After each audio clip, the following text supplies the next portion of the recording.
right, well, So I want to welcome everyone today to the China-U.S. Women's Foundation's first Zoom session of 2021.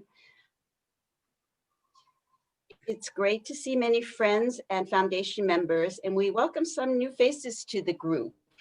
For those of you who do not know us, China-U.S. Women's Foundation was founded in 2017 to promote dialogue about issues of vital importance to women and their families in China and the United States. I'm Leslie Wolf-Kreutzfeldt, Executive Director of the China-U.S. Women's Foundation. We are a 501c3 nonprofit organization dedicated to SAGE initiatives, social medicine, arts, gender equality, and education to help women to thrive and achieve their potential. CUSWF is a community. That means that everyone who joins our sessions is a valued member of our virtual village, and we are committed to a thriving and vibrant society where each person's voice matters and each person's vision for their life is nurtured and supported. That's why we hope you'll fill out the questionnaire that we'll send to you later today.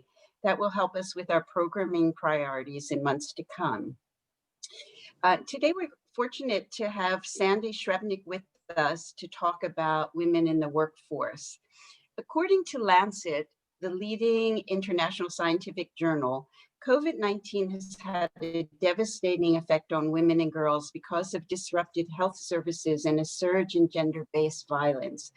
Globally, women's job losses are 1.8 times greater than men's. In a McKinsey survey, 1 in 4 women said they are thinking about reducing or leaving paid work, citing company inflexibility, caring responsibilities, and stress. So to help us make some sense of what's happening in the work world and how we can navigate uncharted paths, I want to welcome you, Sandy, to our session today. A little bit about Sandy. Sandy is a human resources and operational executive who transforms organizations in multiple industry sizes and modes, startups, growth, transition, by aligning human capital solutions to business operational goals and objectives. She's experienced in financial and consumer services and life sciences organizations ranging in size from 30 to 3,500. So welcome, Sandy. I know you are going to share with us a presentation. I thought maybe you could say a few words. We could start the presentation, and then we'll follow up with questions, and everyone can feel free to, give their thoughts and ask you questions. Well, first of all, thank you for inviting me, and Happy New Year to everyone. And you forgot to also mention I'm a friend of Jack Killian, so that's part of the introduction. But thank you very much. I wanted to talk to all of you a little bit about my journey through the human resources world and some of the changes that have taken place in the workplace, especially those that took place after COVID. And I know that Leslie also wanted me to talk about advice that I would give to new and future practitioners in the HR world, as well as people that are now looking for work. So hopefully I can be helpful on that end. And then just to give you some of my philosophies about the human resources world and some other recommendations. So thank you. Would you like to share the screen? I believe, is it Lisa? No, it's me. Oh, it's you. Okay, sure. Okay. So human resources was never really where I thought I'd end up. Initially, when I first started college, I really pictured myself being a lawyer. So pre-law was my first major, and then I had some professors that really turned me off on the subject of law. And so I decided to focus on media, particularly journalism and public relations. And I loved it. It was great. But when I got out of school and tried to actually find a job in those areas, they were really either non-existent or they paid very little. And so I decided to reach out to some headhunters or recruiters at the time, and I got a phone call from a woman It said, I have a great job for you as a personnel administrator. And if you, that was what we called human resources in the 80s. So anyway, so I went for my interview at Daewoo International, which still is, it's a global importer exporter. The job was in the Meadowlands, which was a very long commute for me, but I got the job and it was wonderful. It was my first exposure into the corporate world. And even though it was very administrative, I got to do things like payroll and benefits, even interviewing people. And after a year, they transferred me to their New York office. And of course, if any of you that live in New Jersey, just go back one more, just go back to the first screen, yes. Anyone that has lived in New Jersey, when I was coming out of college, one of the things my parents never wanted me to do was to work in New York City, because it was the horror of working, the danger of working in New York City. But once I was exposed to being in the city, I loved it. We were on Madison Avenue, right behind St. Patrick's. And I worked one floor above their sales office. And at the time, they had a huge sports division that was, they were doing basketballs, all types of sportswear. And so I got to meet all these wonderful sports stars. So this is like, you know, being very starstruck. I just loved it. And so when they decided that I needed to go back to Carlsted, New Jersey, I decided I really had fallen in love with the Big Apple. And I said, no, thank you. And so we can go on to the next slide. So what I didn't know was my 25-year journey in the financial services world would soon start. So back in the 80s, much different than today, you would take the New York Times Sunday edition, if anyone remembers that, and they'd have a huge classified edition. And I would just circle some things. And I applied for a job as a HR manager for a company called Makata Metals. They called me in for an interview, and the rest is history.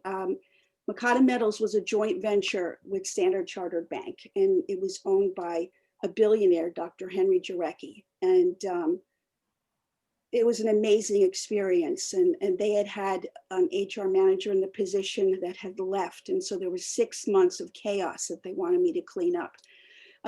Long story short, Dr. Jarecki then sold his interest in Makata Metals back to Standard Chartered Bank and started a new company called the Falconwood Group, and this was in the World Trade Center. And so I was promoted to the VP of HR and administration. And it was great because I was again starting something from the ground up.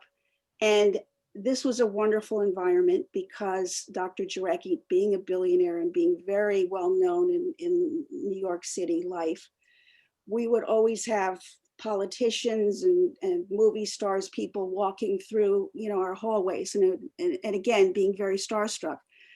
That was very exciting to me. So the Falconwood Group, let me explain what that was. It was an eclectic group of companies that all had state-of-the-art technology in common. And so a company, I don't know if you guys would remember this, but Moviefone, 777 film, that was one of the companies that he bought.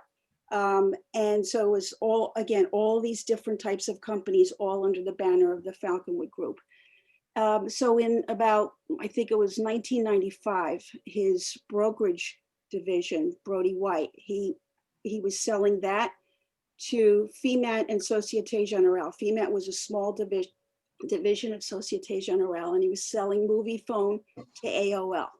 And if I tell you the prices, they were AOL, I think he was selling Moviefone for about $600 million to AOL, and he was selling Brody White to SocGen for about 300 million. So I had a choice. Which way do I go? Do I go show business or do I continue in financial services? And still to this day, I wonder, did I do the right thing? But I decided to continue the financial services route.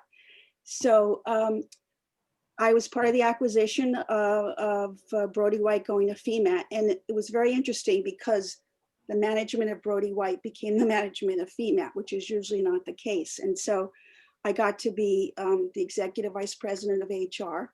FEMAT, as I said, was a very small division of Societe Generale, the big French bank. And they wanted me to start the HR department from the ground up. And if I tell you, it was magical. And that was during the late 90s. Financial services was doing great business, and FEMAT was alternately the #1 global brokerage company 1 month, and then sometimes it would be Goldman. It was just a terrific opportunity for me to build a first-class HR department, hire, first-class talent. Money was never an object, and they really just wanted to, they were a very entrepreneurial company.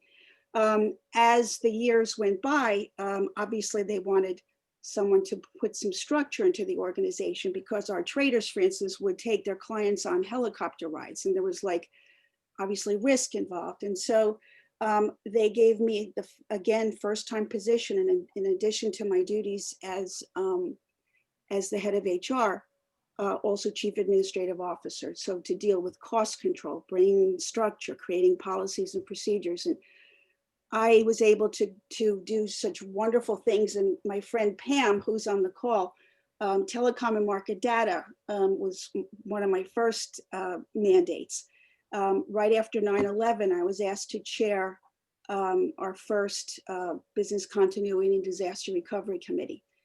And ahead of our merger, which I'll talk about shortly, but in 2006, we announced that we would merge with another division, Callion Financial, a division of Credit Agricole, another big French bank. I was put in charge of a $15 million build out and space project at Rockefeller Center. We had by that time moved. And so I was really able to branch out, being on the executive team, but not only doing things, creating things on a 50,000-foot strategic level, but also being able to roll up my sleeves and getting things done on a 5-foot level. So that was an amazing experience, and that was the best job I've ever had in my life. And I really thought I'd be there forever, but it was the wisdom, or maybe not the wisdom, of our CEO at the time to announce this merger. And so we were merging with Callion Financial, and that happened January 1st, 2008. Well, I think you guys all know what happened in 2008 if you followed the news. So we merged. I became the chief administrative officer and head of business logistics of a much larger organization. Probably 1,500 people in the US, probably 4,000 to 5,000 people globally. Unfortunately, things started heading south pretty quickly at the end of 2008. And I would say I probably got caught up probably in the 5th or 6th round of layoffs. And my friend Pam can talk about that as well. And so for the first time, I find myself downsized without a job. And within a 2-month period, I had lost my mom and my job and my career. So what do? I have to reinvent myself. Okay. And this, obviously this happens to all of us, but luckily I was given a 6-month executive outplacement opportunity. And if I tell you that even though I've been in HR for all this time, and, I was doing, running huge organizations, if I tell you how difficult it was just putting my own resume together, it was a devastating time for me. But one of the people that came to visit when I was in outplacement, someone from a franchise organization had come in and talked to the people that were in outplacement. And it kind of really triggered an idea in my head that I always wanted to have my own business. And so my husband, who had also been downsized from another company in financial services, he's a CFO, we looked into the franchise world. And we really at the time thought about, let's do something, because it really wasn't the time to head back into financial services. In fact, financial services was in a free fall, if you remember, during the 2008 recession. And so we decided that we would look at the top 25 franchises at the time in the US. And we looked at Great Clips, which was the largest haircutting franchise. Talk about going from financial services into something like this. But I will tell you that it was very interesting because the idea was to let's invest in these, hire people to run them, and then once the recession's over, we'll head back into corporate. So we did that, and so actually it was preceded by a trip to Minneapolis, which is where the Great Clips corporate offices are located. It's actually $1 billion organization, and they have about, I want to say, probably like 5,000 franchises in North America. And so it was very interesting. It was great. We really helped grow this business. But if I tell you now, in my career, I've recruited for everything from the C-suite, CEOs, CFOs, you name it. But I had to recruit for hairstylists. And if I tell you that was the most difficult thing I had to do, because hairstylists will leave you for $1, more an hour to go somewhere else. And so it was really very interesting to have our own business and being, learning to run a business from A to Z. So it was a really wonderful experience. Unexpectedly, after 4 years, we got an offer from a fellow franchisee to sell the business. And, we said, okay, knowing that we'd have to invest in more technology in the years to come. And, we said, okay, let's get out of this venture with our shirt still on our back and some profit. And I went back into corporate, as did my husband. He went back into financial services, and I got a job offer to work in a totally different industry and to work in New Jersey, which was, okay, that was different. I didn't have to schlep, on a train for, 3 hours a day and, be at the platform at, 5:45. So these two CEOs, it was a female-owned startup in New Jersey. They found me on LinkedIn, believe it or not. So the power of social media, which I'll talk about in a little bit. But this was a startup that had several rounds of funding, but they were attracting the wrong people. They had about 50% turnaround. They were stalled for growth. And so they brought me in to help them kind of reinvent the company and help them with the reorganization of the company, organizational redesign, just basically look at everything on the HR side. And it was great. I was there for 2 years. And I was able to get a lot of things accomplished. One of the greatest things I think that happened to me there was I was introduced to the workings of this author, which I'll talk about later, but it's a book called Traction by Gino Wickman. And it talks about the entrepreneurial operating system. And I was lucky enough that a week after I started, and they actually had me read this book when sitting on the beach at Hilton Head the week before I started,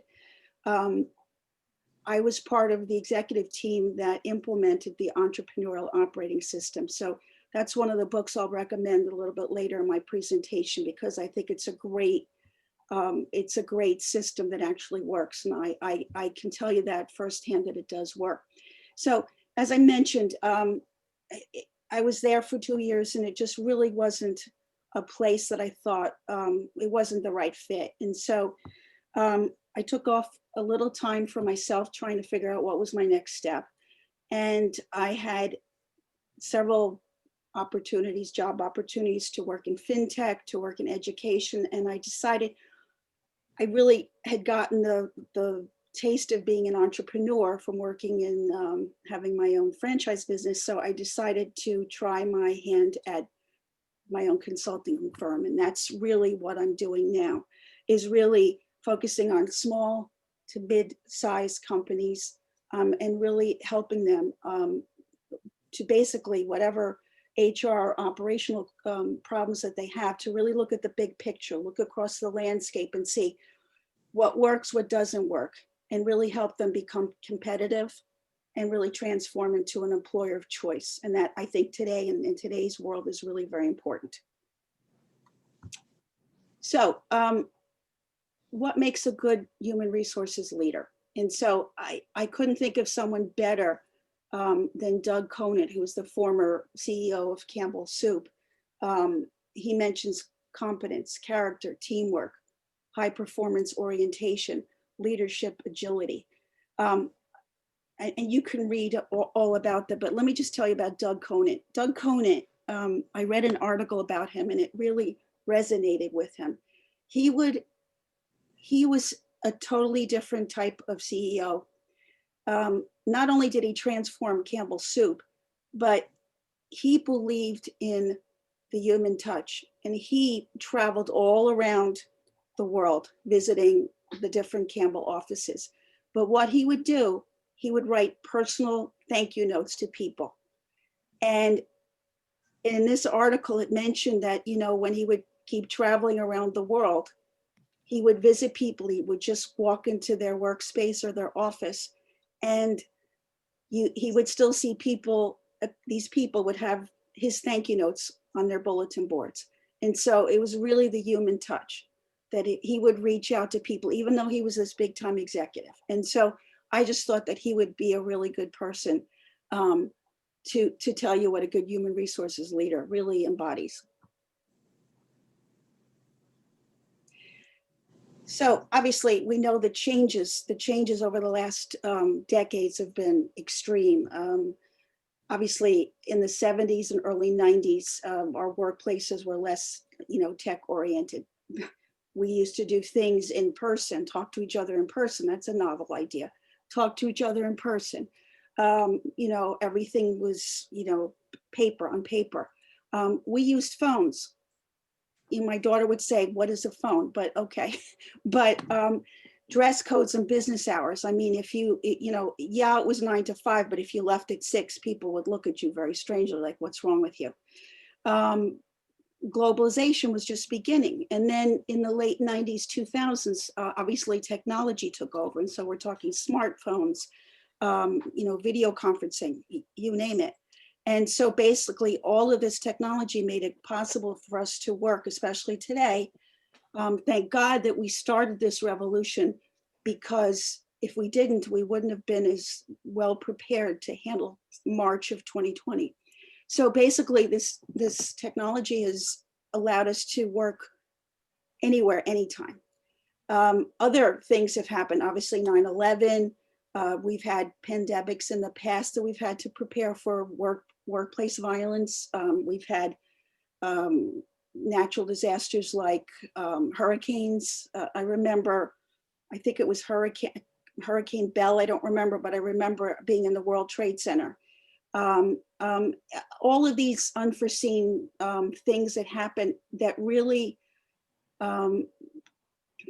have to have HR really needs to be a partner to the CEO and the C-suite. You really have to be prepared these days. So the new world moving forward, there's still more disruptors like blockchain, artificial intelligence, robotic process automation. I mean, it just goes on and on. And obviously there's been a lot of turmoil, and a lot of good things have happened, like the Black Lives Matter, Me Too. Hopefully these things will change our attitudes, our own personal attitudes, and those in the workplace, to really increase diversity and inclusion. Global warming, that's really important, so that companies start to focus on their carbon footprints. And I think with people working from home, obviously, there's less road travel, there's less air travel. So I think those are things that hopefully will carry over after we get to go back to whatever normal there is. And obviously we're living in a COVID recession, and it took us quite a while to get through the 2008 recession. And so these are some of the things I just wanted to focus on the major impacts of the workplace. So COVID really in March, and I think it was, I don't know if the exact date, but I remember my daughter coming home on March 12th from USC in LA, and never going back. it was really a baptism by fire for HR professionals. And so HR had to quickly pivot and work, be a partner to the CEO and the C-suite, and especially with IT, get the employees to work from home, get them on laptops, video calls, teach people how to use Zoom and all these wonderful things that we're using now. To add to the stress, now children were being sent home, college students, as I mentioned, my daughter, and sometimes in very crowded conditions, and sitting, alongside their parents doing their schoolwork, or the parents helping them with their schoolwork. And so it became a very stressful time for everyone.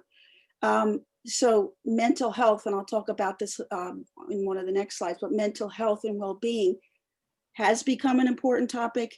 And it's something that employers really have to take a look at, that they really need to make sure that managers are checking in with their employees.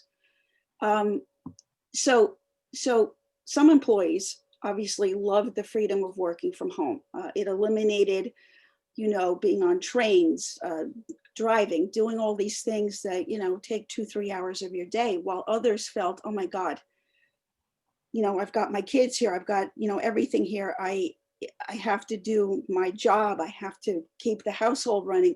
So there's no collaboration, there's no innovation. So a lot of people didn't like it, but specifically HR has had, I think, one of the most important roles in navigating the pandemic.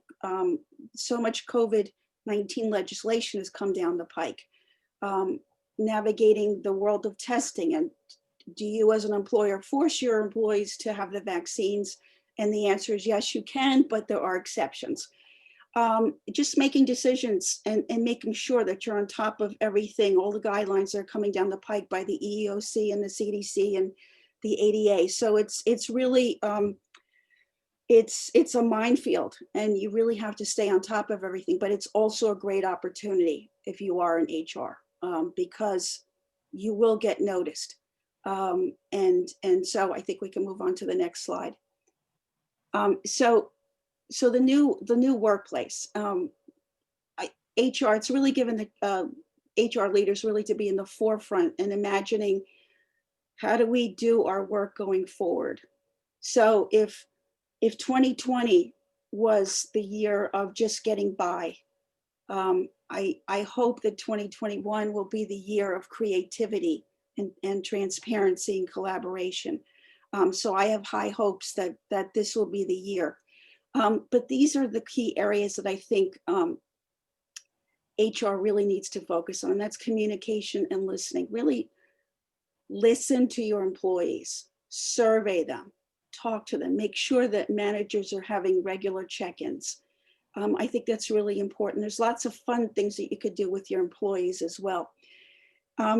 It's also the pandemic, one of the good things, one of the few things, good things that have come out of this is really that the talent pool can now be expanded globally. Now that anybody can work from home, you could hire anybody around the world. And I think that it opens up diversity and inclusion. I think it's a wonderful thing. Digital transformation, obviously, all the different tools that we've had to learn in just keeping our businesses going. And then, as I mentioned, mental health and well-being. And I wanted to mention is a couple of things that I found. Obviously, employers are focusing their employees on obviously their employee assistance programs, their employee benefit plans, particularly now that doctors can do telemedicine, but there are also a lot of apps that employers are making their employees aware of. There's a couple of things, and I had it here somewhere, and I don't know where it is, but there's several apps. Oh, here they are. Talkspace. These are all apps for well-being. Talkspace, Headspace, Sleepio is for people that are having issues with sleeping. Daylight, Calm for meditation. So these are all things that HR is making their employees aware of. And as far as as far as the new business model, that's something that employers have to decide on. Will they be fully remote or hybrid? And everything I've read is that it's going to be a hybrid combination where some employees will work fully from home 5 days a week, and then some will go into the office 2-3 days a week, and maybe it's broken down by group A or group B. But as I said, 2021 and the years to come, it's going to be unprecedented, a period of change and creativity, and HR will be at the forefront of this major reset. And I think a lot of great things can come from this. So my HR philosophy, and I think this is really important. I think that any CEO should really have this as their philosophy as well, that people are the number one asset of any organization. And I had this little motto that happy employees equal happy customers equal company profits. So since HR is the keeper of the cultural flame, they have to make it their mission that people are the number one asset of the organization. And I hope you all agree with that.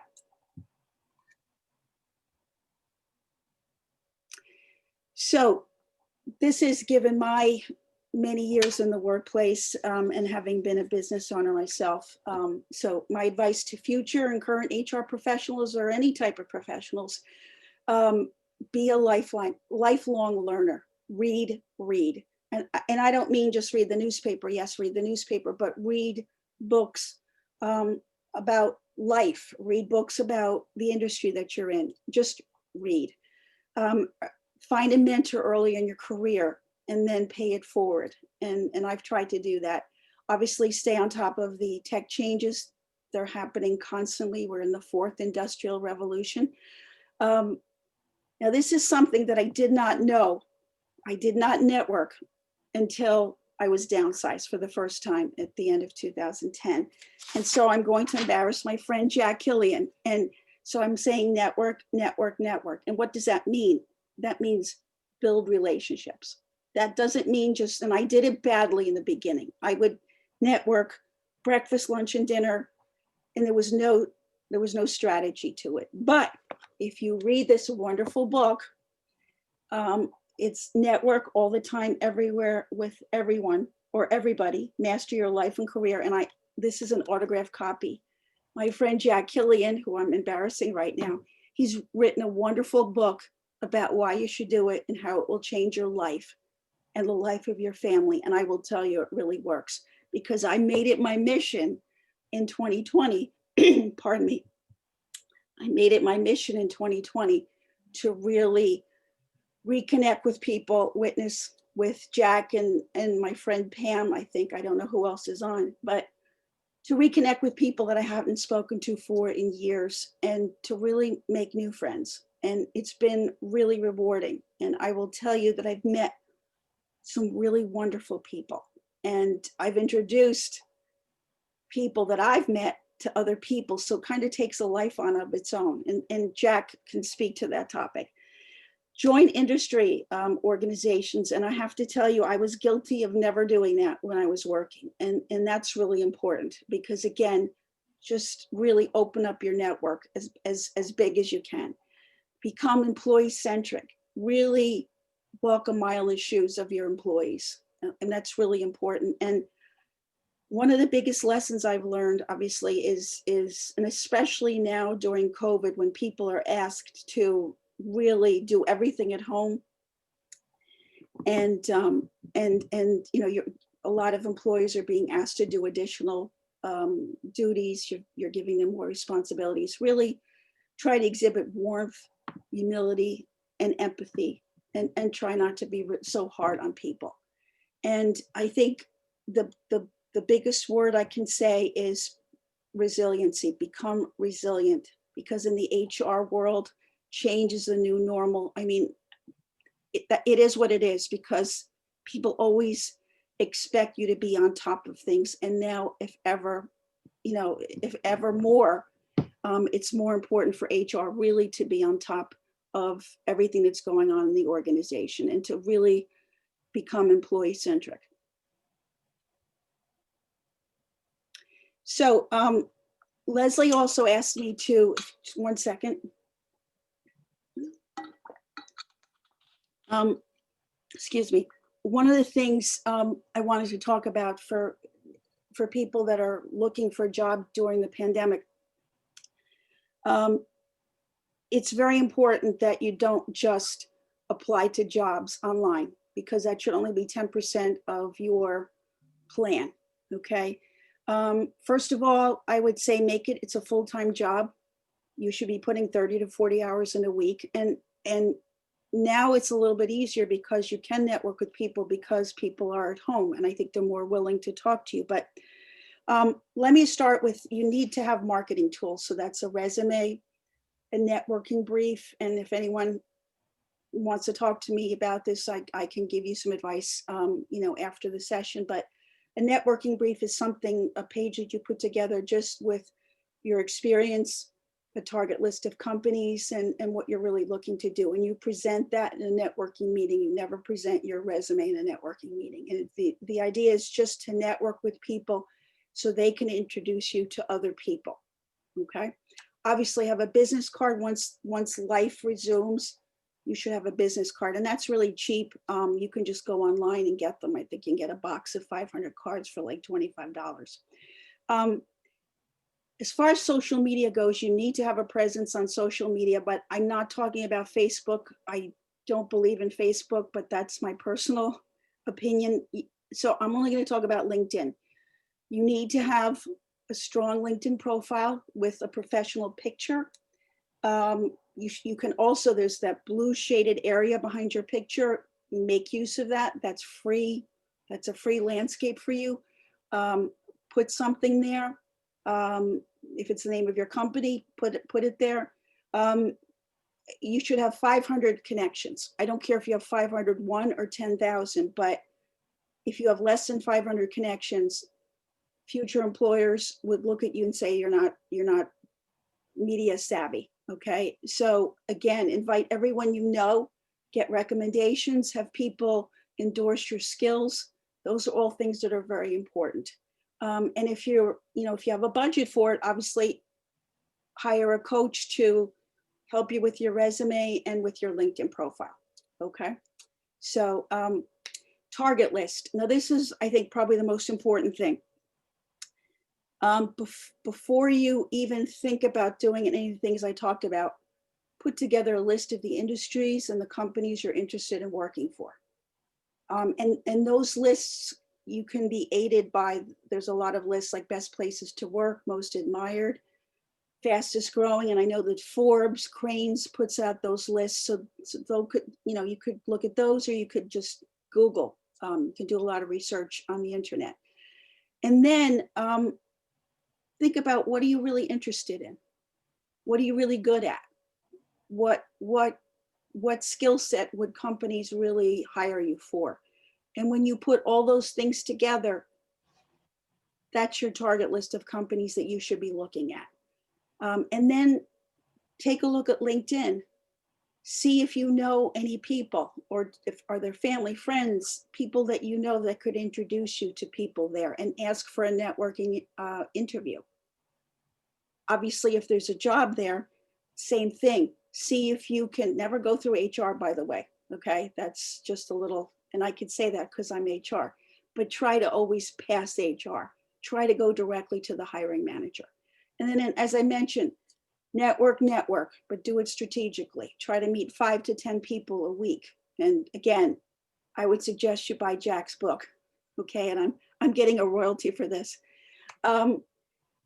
Continue to, while you're in your job search, continue to update your skill set. Take online courses. That's really wonderful. Read publications in your area of expertise. And if you're interested in HR, I've mentioned some of those in the following slides. Join networking groups. In the area of HR, there are 2 that stand out. There's the Challenger Gray networking group, and there's another one, that's the Tuesday HR networking, executive networking group. And again, if anyone's interested, I can certainly give you more information. There are many virtual events that people can attend, and it's very easy now to do that. Some of them are free. Some are not very expensive. As I mentioned, spend 10% of your time on job boards because most of the time your application will go into a big hole. Okay, it's better if you try to find someone in that organization that can get your resume to the right person. And I don't necessarily mean HR. Okay. As far as headhunters go, I wouldn't rely on them. It's something you should do, but remember headhunters, they have a particular job they're looking for. And if you don't have those 24, 25, let's say skill sets, they don't want to hear from you. So again, certainly I would work with them, but don't make it, it's a small percentage, maybe 20%. And most importantly, I would say this is a very traumatic time for you, especially during COVID. Be kind to yourself. Do something for your well-being every day.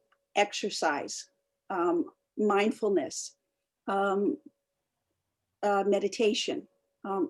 There are many different things, yoga. These are really great things that you can do. And, it's as easy as just putting YouTube on your TV. There's lots of apps on your phone. I would definitely suggest that because you have to keep your sanity and it can't all be about work because you will not be your best self when you do interview.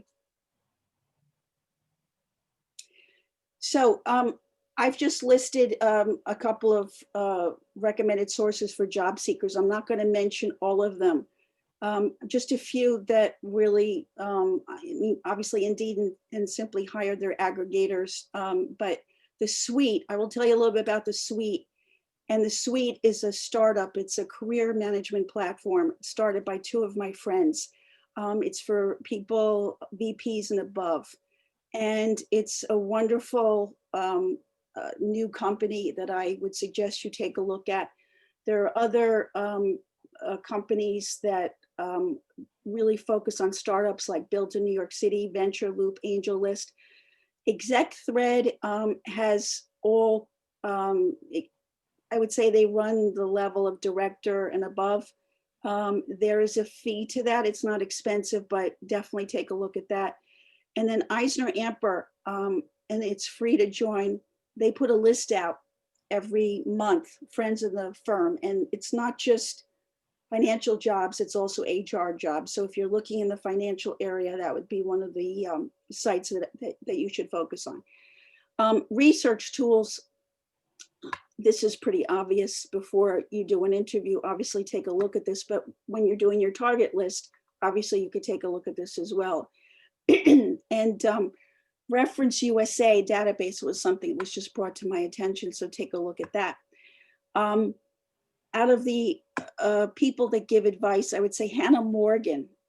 She puts out something on LinkedIn a couple times a week, and I think she's wonderful. So take a look at that. I gain something valuable from her every time, I read her column. So if you are an HR practitioner, these would be the organizations that and thought leaders and reading materials that I would suggest that you take a look at. So SHRM, I would say obviously join SHRM. It's not an organization. I go to their networking events because I think it's kind of junior, but get their newsletter.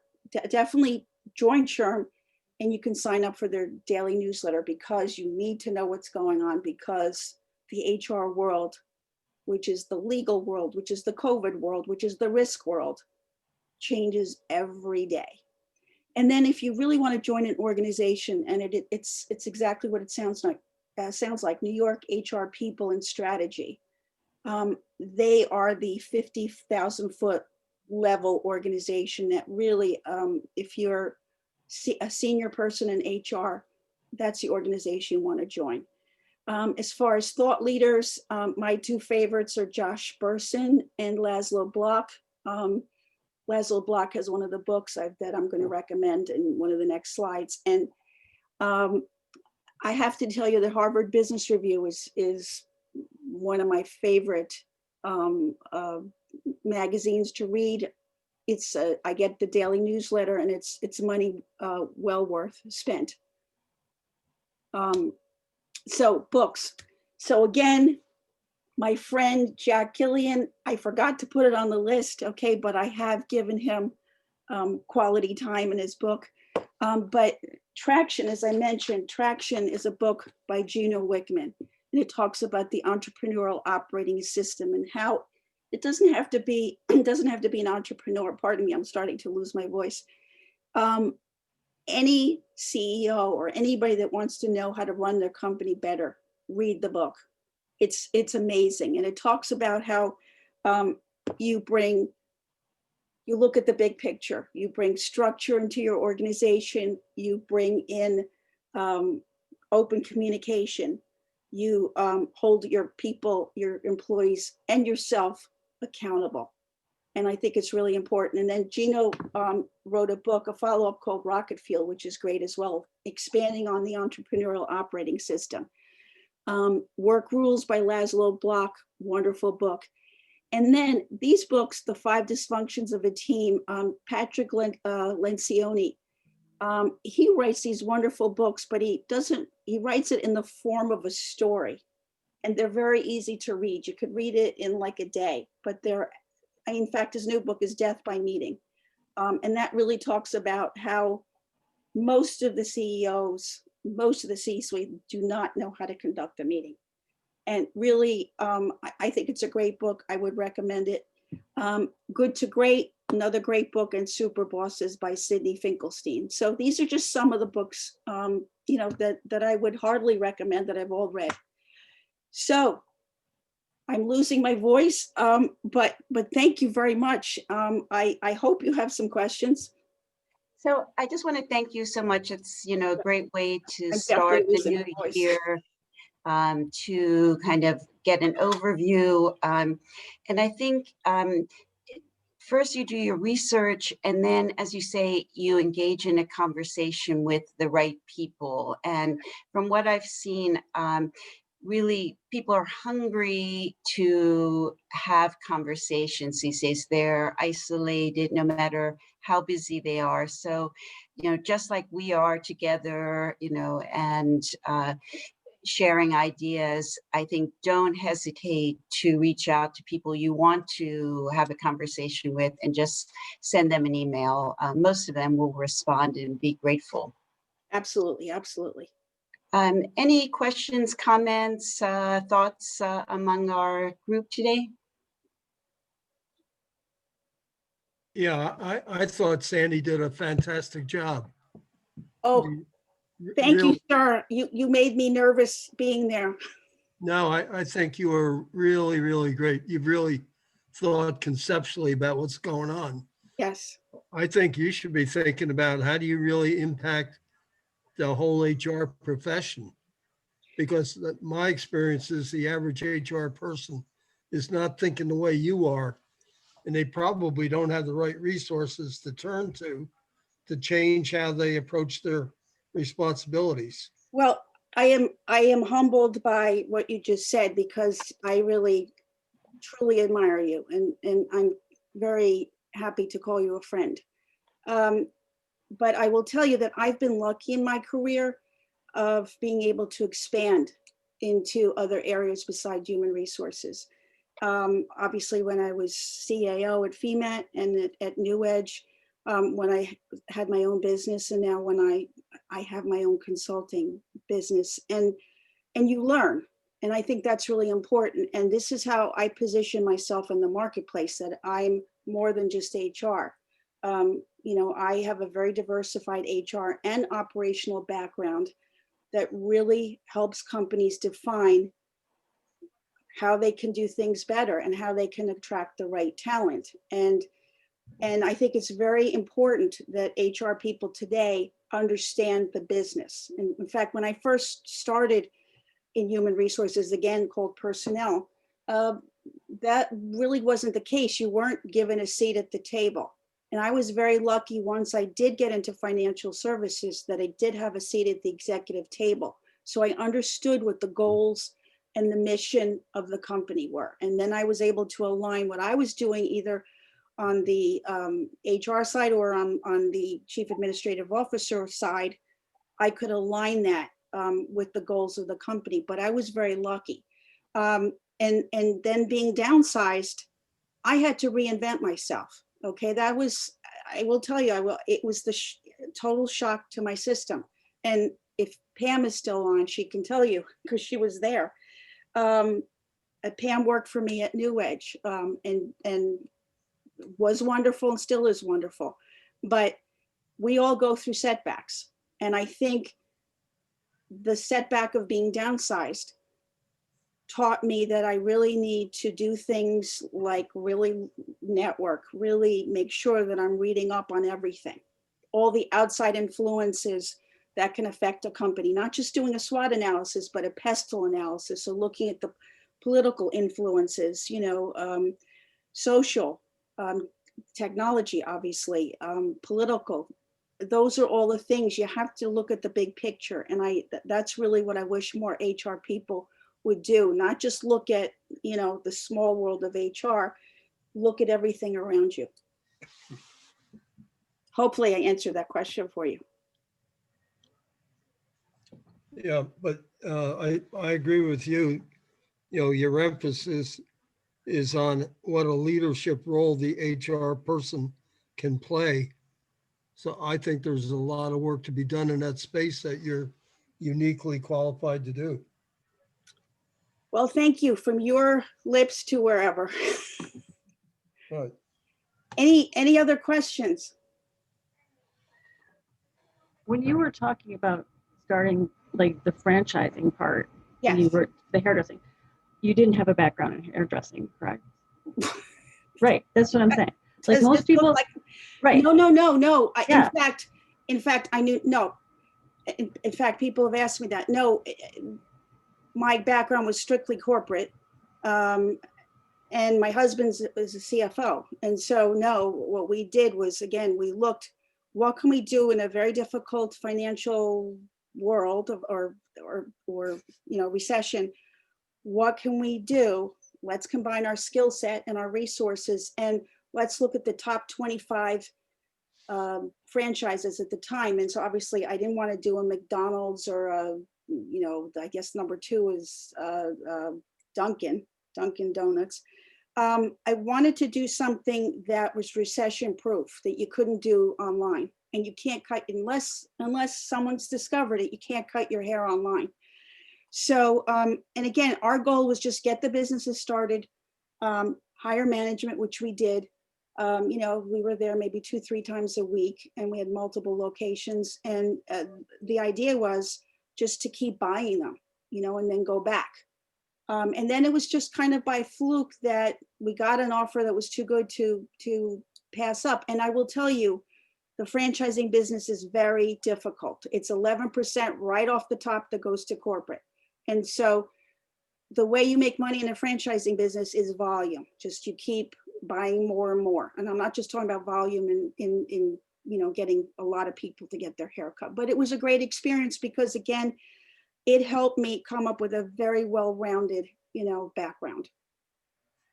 I find that a lot of people go into it thinking, well, I'm a hairdresser, so I want to have my own salon, but people don't have the business background to go forward with that. Well, you don't have to, I will tell you, because first of all, we had to go to Minneapolis, as I mentioned, to go to corporate, and there's a lot of training, okay?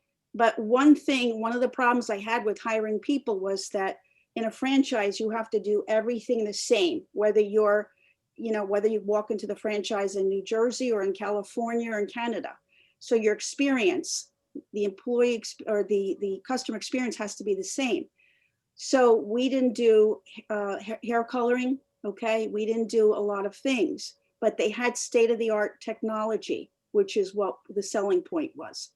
And so you could just go on an app and at any time see when you wanted to go in. You'd see how many people were there. And so we had difficulty finding like hairstylists that wanted to do, let's say, for instance, hair coloring, or or they wanted to do things their way.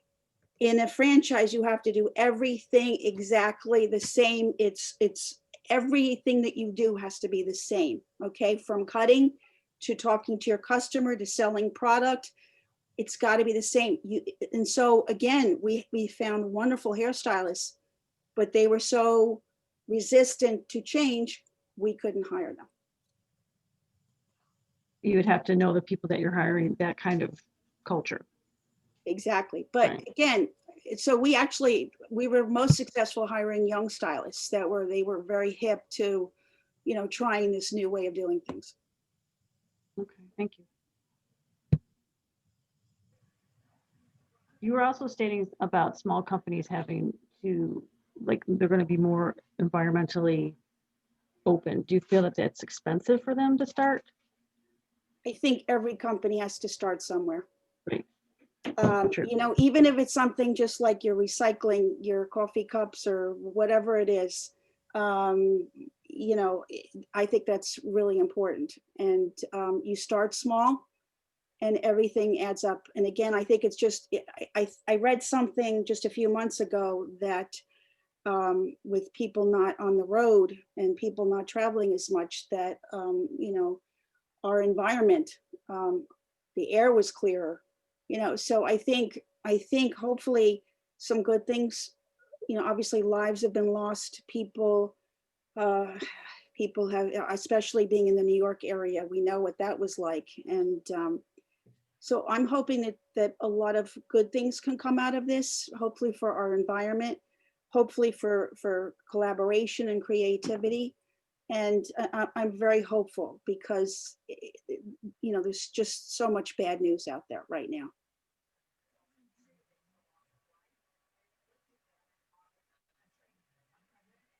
Any other questions? Okay. Okay, I can't hear anyone. I just want to thank everyone for joining us today. We can stay a few more minutes and talk informally. I just want to let everyone know that next week we'll have Michelle Dickinson to continue this conversation about women in the workplace. The theme will be employee well-being in a changing world. So Sandy, thank you for your very interesting talk. And we look forward to continuing the conversation and introducing you to our circle, our community, so you can help others. I'd love it. And if anyone has any particular questions or, things that I didn't cover or any advice that I can give you, please feel free. I believe that Leslie can share that with you. I don't know if I don't think that was sent out to everyone, right? The presentation wasn't sent out. So please feel free to reach out to Leslie and she can put you in touch with me. I'm very happy to help. And we'll put your information on our website as well. Right, don't cut my head off this time though. Okay. Great. All right, thank you so much. It was great seeing everyone.